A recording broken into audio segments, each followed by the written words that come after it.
तुम्हारे अंदर 100 हाथियों का बल है ना भीम, और मेरी भुजाओं में भी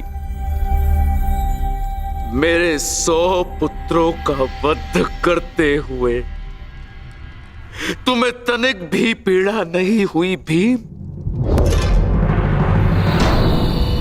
तनिक भी हृदय नहीं कांपा तुम्हारा अपने भ्राताओं का वध करते हुए?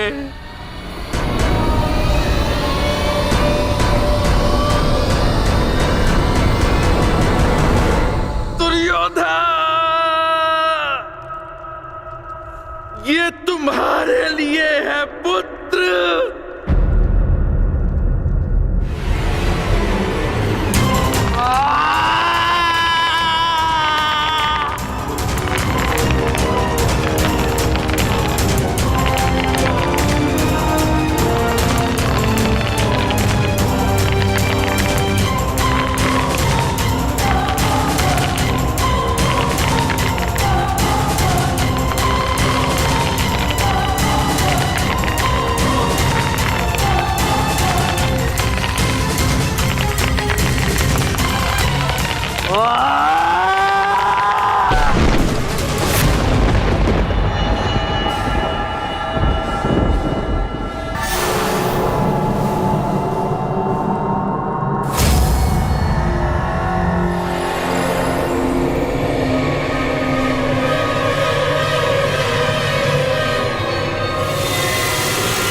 ये तुम्हारा अंत है भीम, अंत है, अंत है, अंत है।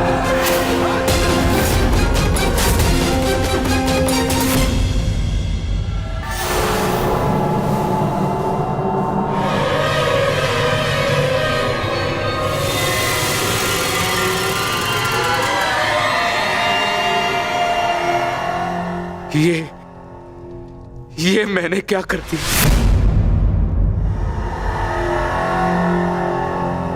मैं भी पुत्र हंता हो गया। ये मैंने क्या कर दिया देव?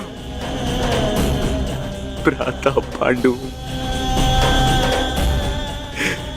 मुझे क्षमा कर देना भ्राता पांडु।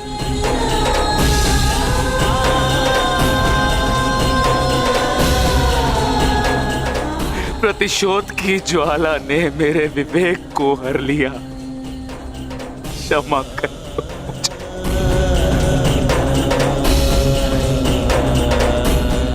पुत्र भीम,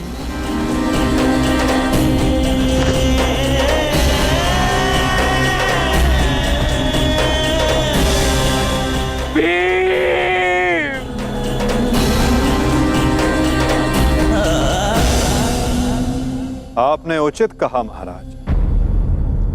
जब मनुष्य का विवेक हर जाता है तो उसके पांव स्वतः ही पाप की ओर बढ़ जाते हैं। किंतु अभी समय नहीं आया है महाराज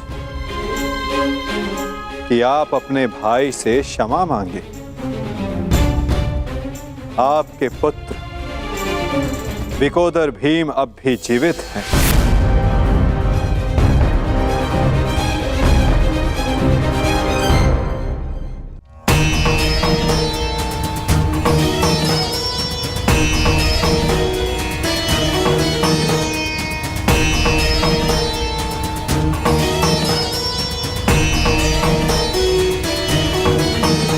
एक विवेकहीन निर्णय ने द्यूत रचा, दूसरे विवेकहीन हठ ने पांचाली का चीर हरण किया। ये विवेकहीनता ही तो थी महाराज जो महाभारत का बीज बना। नारायणं नमस्कृत्य नरं चैव नरोत्तमं। प्रतिशोध की अग्नि शत्रु से पूर्व स्वयं को जलाती है। अपने मन को शांत कीजिए। आप अभी पुत्रहीन नहीं हुए हैं। आपके 5 पुत्र अभी जीवित हैं। ततो जयं उदीरये।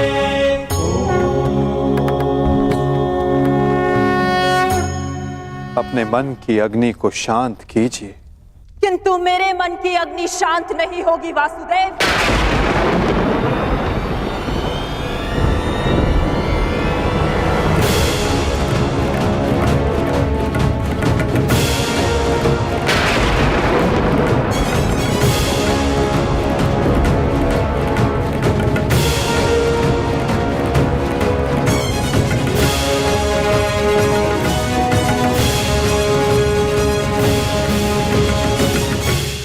छल से मेरे सभी पुत्रों को मरवा डाला वासुदेव। मैंने प्रयास किया कि मेरा एक पुत्र शेष रह जाए, परंतु उस प्रयास को भी तुम्हारे छल ने भंग कर दिया। श्री बलराम को भी अपने कपट में उलझाकर मौन करवा दिया तुमने, परंतु इस माता की ममता अब मौन नहीं रह सकती। तुम्हारे छल से मेरे कुल का नाश हुआ है वासुदेव। मैं तुम्हें श्राप देती हूं कि जिस प्रकार तुमने मेरे कुल का अंत किया है, उसी प्रकार तुम्हारे कुल का अंत भी होगा।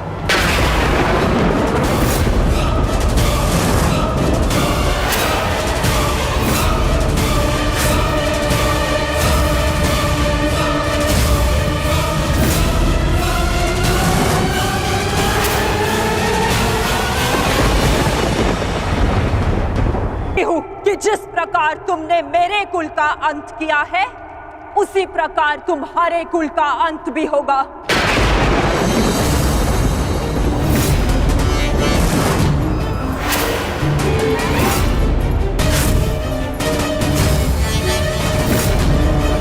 तुम्हारा कुल भी ऐसे ही आपस में लड़कर नष्ट हो जाएगा।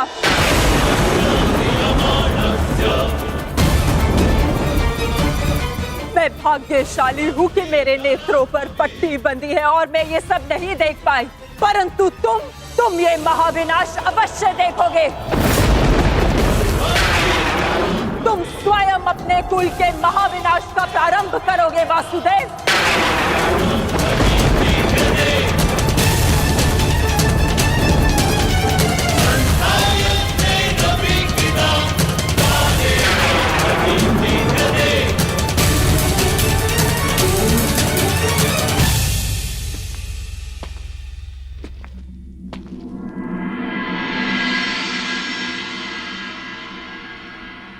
जिस प्रकार एक प्रसन्न माता का आशीष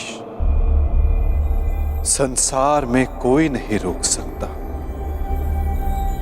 उसी प्रकार एक दुखद माता का श्राप संसार में कोई नहीं टाल सकता।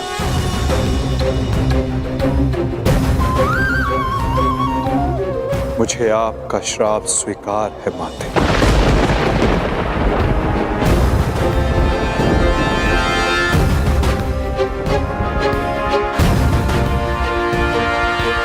किंतु क्या आपको ज्ञात है कि इस युद्ध का सत्य क्या है? क्या आप जानती हैं कि इस महाविनाश, इस महायुद्ध का वास्तविक रूप क्या है? मेरे साथ चलिए माता, उस कुरुक्षेत्र की रणभूमि पर जो इस महाविध्वंस, इस महाभारत की साक्षी बनी है।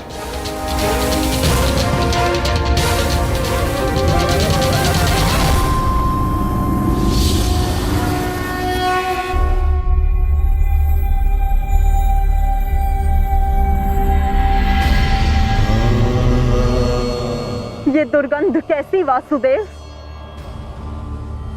ये दुर्गंध उन वीरों के शवों की है जिन्होंने इस महायुद्ध में अपना बलिदान दिया है माता, परंतु जिन्हें अंतिम संस्कार का अवसर भी ना मिला।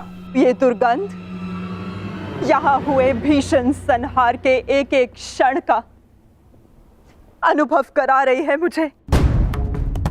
तुमने छल से मेरे एक एक पुत्र का वध कराया है वासुदेव। अपने दिए गए श्राप पे मुझे कतई भी पश्चाताप नहीं है।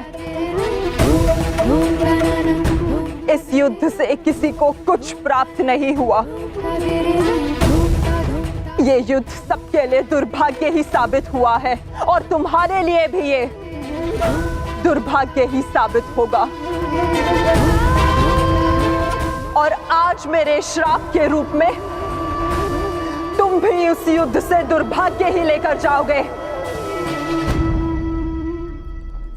जब आप मुझे अपराधी मान ही चुकी हैं, जब आप मुझे दंड दे ही चुकी हैं, तो आप मेरा कोई स्पष्टीकरण भी स्वीकार नहीं करेंगी माते।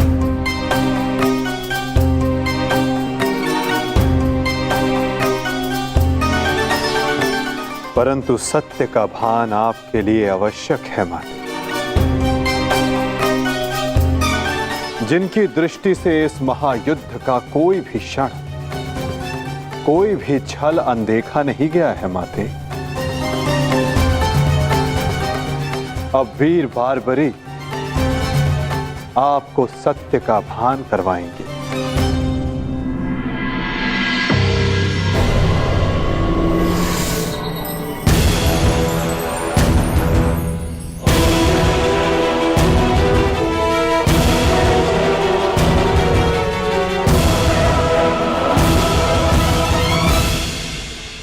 अब आपके समक्ष वीर बार्बरीक है गांधार पुत्री, जो आपके पौत्र भी हैं, जो इस युद्ध के एकमात्र दर्शक हैं।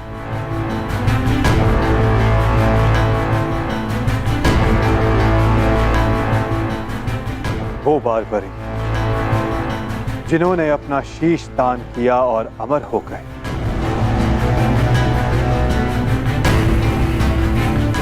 अब वही आपको सत्य का ज्ञान करवाएंगे।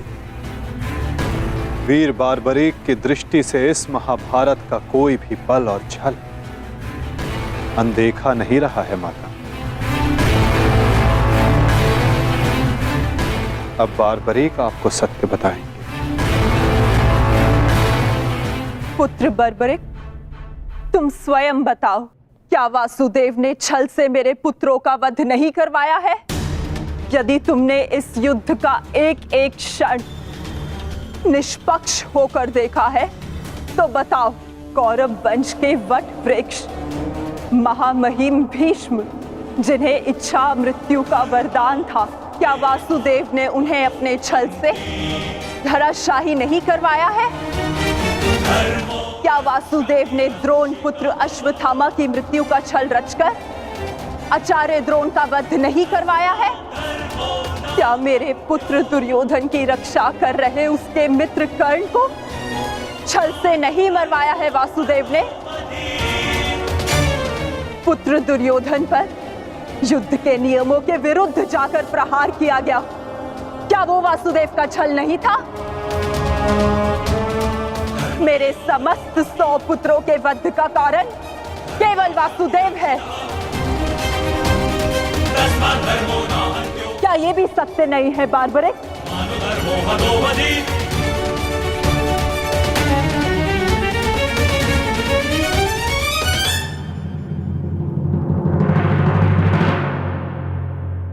मैं आपसे सहमत हूं माते।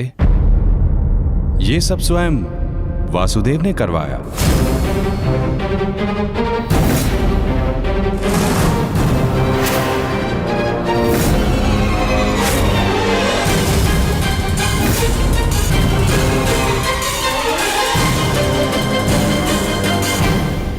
परंतु माते, आप किन 100 पुत्रों की बात कर रही हैं? कौन भीष्म, कौन कर्ण, कौन द्रोण और कौन अभिमन्यु? सत्य तो यह है माते कि कुरुक्षेत्र में कोई था तो केवल एक पुरुष, वासुदेव कृष्ण। न कोई भीष्म, न कोई द्रोण और न ही अंगराज कर्ण। जिस पर प्रहार हुए वो वासुदेव ही थे, और जिसने प्रहार किए वो भी वासुदेव ही थे। उनके अतिरिक्त कुरुक्षेत्र में कोई और उपस्थित नहीं था माते। ये तुम क्या कह रहे हो बर्बरिक? इसका क्या अर्थ है? इसका अर्थ शब्दों से नहीं, दृश्यों से समझ आएगा राजमाता।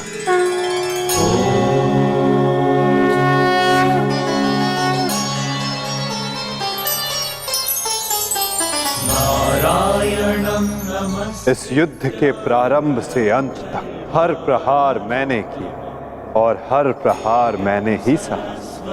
व्यासं ततो जयम् उदीरये देवीं सरस्वती धर्म स्थापना के लिए धनुष, गदा, खड़ग उदीरये। ये सब मैंने ही उठाए और इन सारे अस्त्रों का हर एक प्रहार मैंने ही सहा।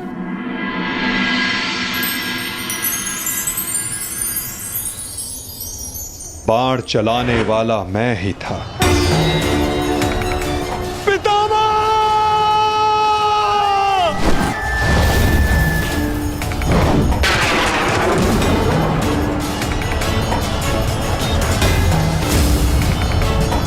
और उस बाण को अपने शरीर पर लेने वाला भी मैं ही था।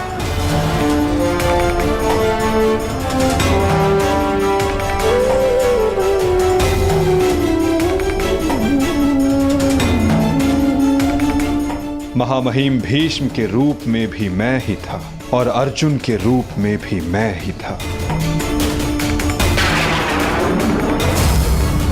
और सरशैया पर लेटने वाला भी मैं ही था।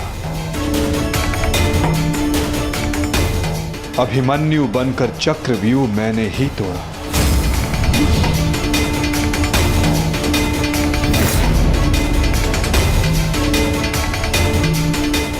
वापस आओ अभिमन्यु, लौट आओ, व्यू में प्रवेश मत करो। विश्वास कीजिए दात्री, मैं इस चक्रव्यूह को तोड़ सकता हूं और यदि मेरा सर कट भी जाए तब भी आपका सर गर्व से उठा रहेगा।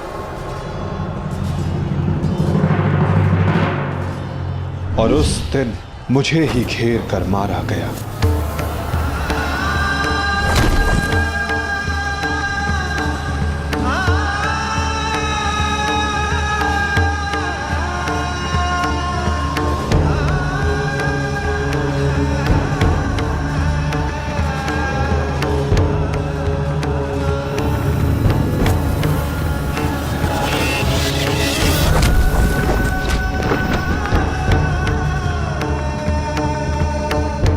वो मैं ही था जिसने द्रोणाचार्य से कहा कि अश्वत्थामा मारा गया।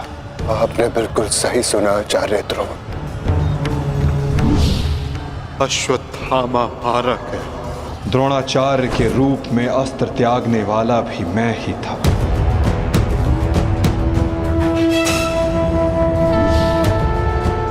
परंतु वो एक मनुष्य नहीं,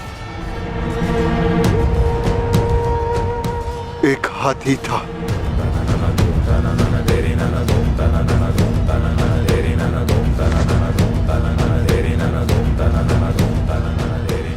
अश्वत्थामा! और धृष्टद्युम्न बनकर मैंने ही स्वयं पर प्रहार किया।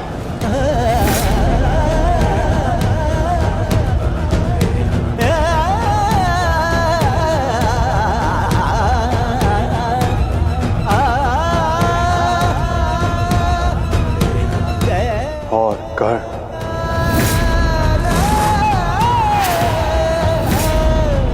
कर्ण के रूप में मैंने ही अपना कवच अपने शरीर से अलग किया।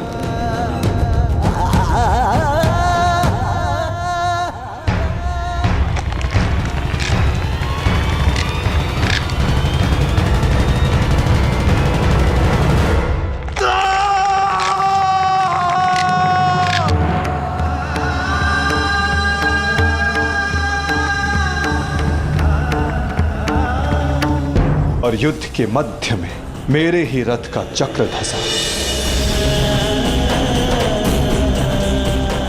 और मेरे ही आदेश पर मैंने ही स्वयं पर अंजलि का अस्त्र चलाया। अंगराज को मुक्त करो पार्थ, अंजलि का अस्त्र का प्रयोग करो।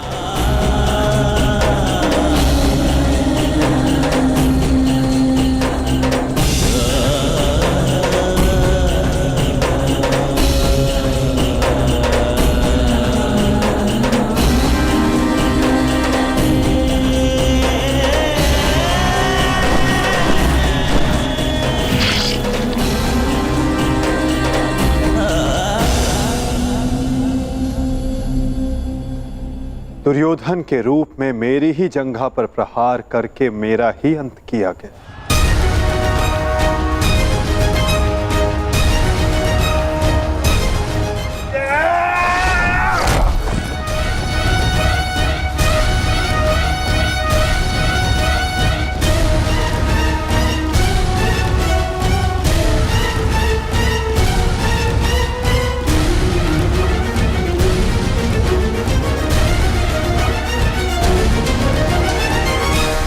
द्रुपद हो या धृष्टद्युम्न, विकोदर भीम हो या अर्जुन, सब में मैं ही था। मैं ही विजयी हुआ और मैं ही पराजित हुआ।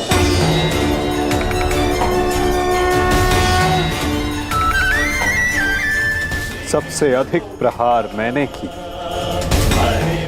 सबसे अधिक घाव मैंने ही खाया।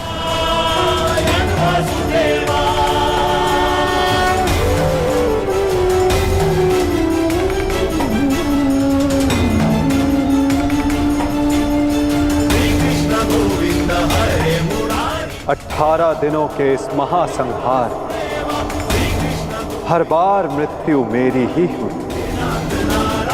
गिरता था जो घायल होकर रणभूमि में वो मैं ही था। अश्वत्थामा के अंगों से रक्त पीप श्वेत बनकर मैं ही युग युगांतर तक भटकूंगा। जीवन मैं तो मृत्यु भी मैं ही।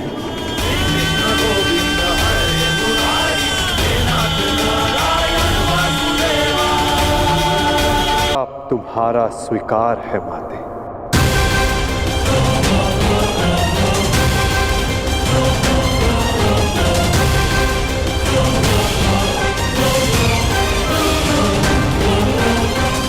परंतु जब सब आपने किया तो ये माया क्यों मेरे वासुदेव? आप सब एक क्षण में ठीक कर सकते थे, तो फिर ऐसा आपने क्यों नहीं किया? फिर उन प्रतिज्ञाओं का क्या होता माते, जो सबने ली थी? उन अपराधों के दंड का क्या होता, जो सबने किया? उन कष्टों का पुरस्कार क्या होता, जो धर्म ने सहे? उस सीख का क्या होता, जो इस युद्ध में हुए हर मृत्यु से मानव जाति को मिले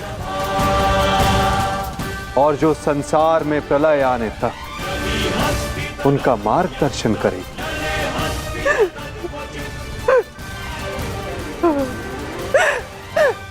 मुझे क्षमा कर दीजिए वासुदेव।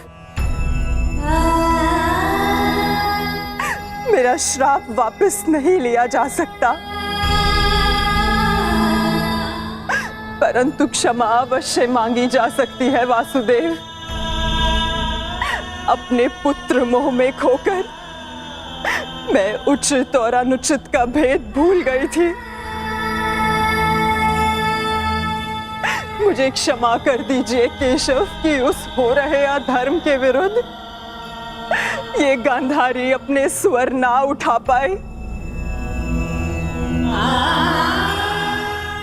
क्षमा कर दीजिए।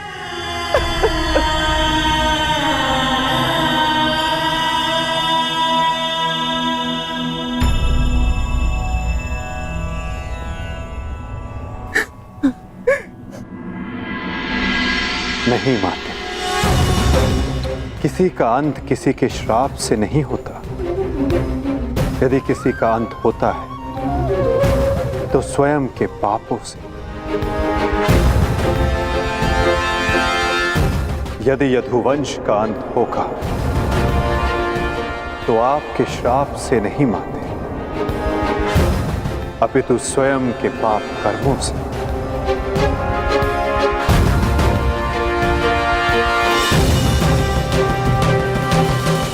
जब जब समाज में अपराध बढ़ेगा, एक महाभारत सामने आएगी। अपने ही अपनों को काटेंगे, कभी कुरुक्षेत्र में, तो कभी द्वारका में।